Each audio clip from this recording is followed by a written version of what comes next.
Today in writing, we're going to be learning about 4 different types of text structures. And when I say text structure, I mean the way an author sets up their writing for the reader to understand it. So there's 4 different ways that we can do that. The first one is by writing cause and effect statements.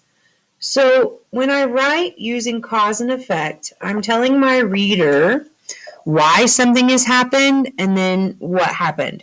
So cause is why something happened. Effect is what has happened. We're looking at this in reading right now too. So here's an example. Since it was cloudy, I brought an umbrella. Cause is why something happened. Effect is what happened. So what happened?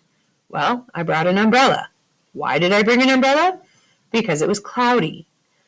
So this is my effect, and this is my cause. Cause and effect is a good way to organize an informational paper, especially if you're doing something in science or in social studies. It allows your reader to understand the why and the how of things in their space. So, why do tornadoes form? Well, because the wind does something special. I'm not real sure. But you could put, because of the tornado, my house was torn down. The effect, the house was torn down. The cause, the tornado. Okay, so a lot of science and social studies will use cause and effect. Another thing that uses a lot of, that's used a lot in science and social studies is compare and contrast. When you compare and contrast, it's a fancy way of saying, hey, we're going to show how things are alike, and then we're going to show how they are different.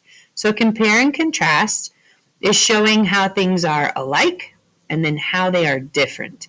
And we use this fancy organizer called a Venn diagram. This allows us to visually see how things are different, and then what's the same between them. Okay, that's why the ovals overlap here. You're going to show what's different and then what's the same. And then in your writing, it might look something like this. In the summer, it is hot, but in the winter, it is cold. So I could have summer and winter. Summer is hot, winter is cold. What do both of those things have in common? Well, they're both talking about seasons and weather. So that's what they have in common. 2 more types of writing that we see in informational text are sequence and description. In sequence, you're describing events or actions in the order that they happened. So what happened first, second, third, and fourth? This one might be used more in social studies to show how things grow over time. So maybe a timeline. This could be a timeline. It could be in science, the steps in a experiment. In writing about an animal, maybe it's your life cycle, things of that nature. Something that has to happen first, second, third, and fourth.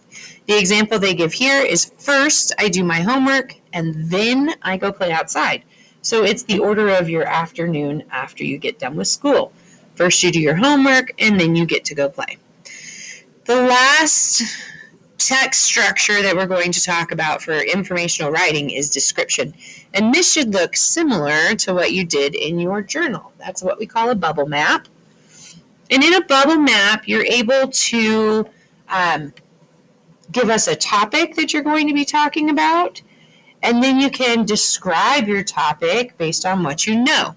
So different characteristics of the topic are described. So if your topic is frogs, then in each one of these, you could tell me something that you know about frogs, just like I did in my journal. The example they give is, it was a sunny day.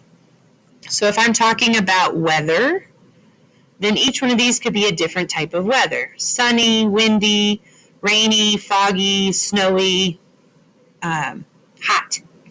We'll go with temperature. Okay? So what is your topic and what are your subtopics? All right.